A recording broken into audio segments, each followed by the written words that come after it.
Hiya! If you follow me on Instagram, I asked you guys to choose my color scheme for this piece, and 72% of you chose pastels, so if you want to see how I turned this into this, then keep on watching. So before we jump in, the two brushes that I'll be using in this is the round wet sketch and the outline from Bluessatan's brush set pack. I'll leave the link in the description below, but I really recommend these two brushes. Alright, so the first thing I do is I create a new layer and I select a color for each of the portraits. I've actually changed the brush that I've used here because I realized that the other one had a low opacity. So I'm just going to do that.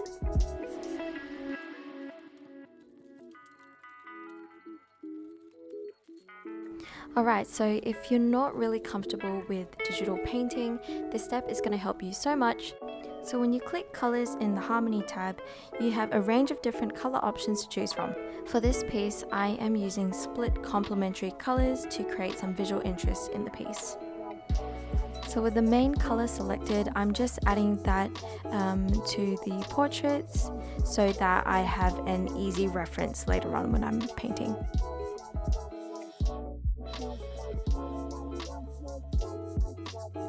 So because I have more than one portrait, I'm just cutting and pasting each portrait into its own layer.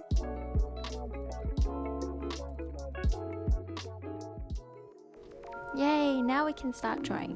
So create a new layer and change the transparency to color.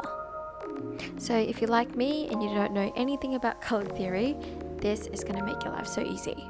So this layer will basically allow you to focus on one color instead of worrying about the shadows and highlights. So for this portrait, I wanted it to have a nice cool undertone, so I'm just popping the blue all over.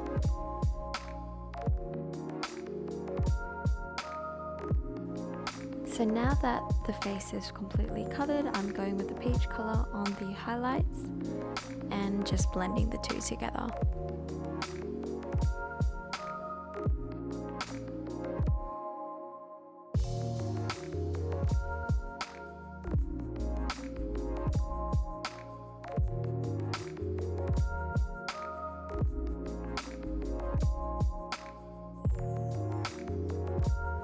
So you have to keep in mind that when you're using this technique, the final outcome will look very different to where you're currently at, and you will see why.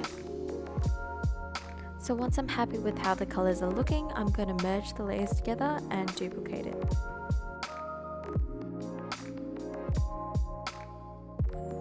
Then head into the adjustments and click curves and just play around with these settings here. But basically the point of this part is to make the blacks not as harsh so that we can see more definition in the original sketch.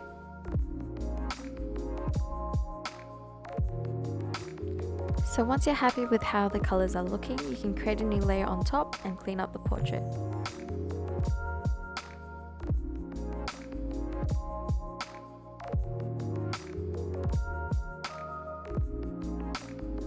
So after I finished touching up the portrait, I realized that the colors were looking quite dull and not pastel enough.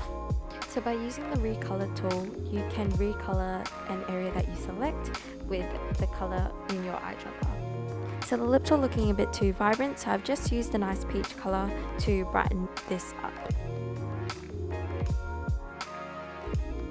So from here, it was really just a lot of fiddling and using the recolor tool to change certain areas of the portrait.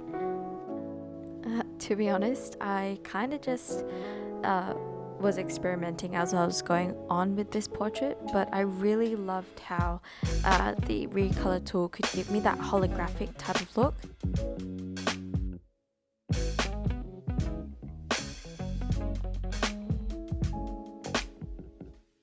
So you'll notice as I'm working through the portrait, I'm adding specks of the colours in different areas of the face to create balance in the portrait.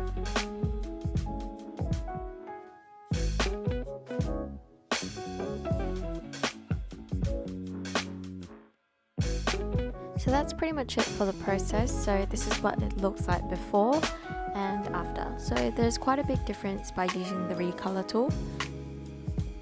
So with that, I'm just going to repeat that process with all the other portraits.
So if you're still here, thank you so much for sticking around and watching my video.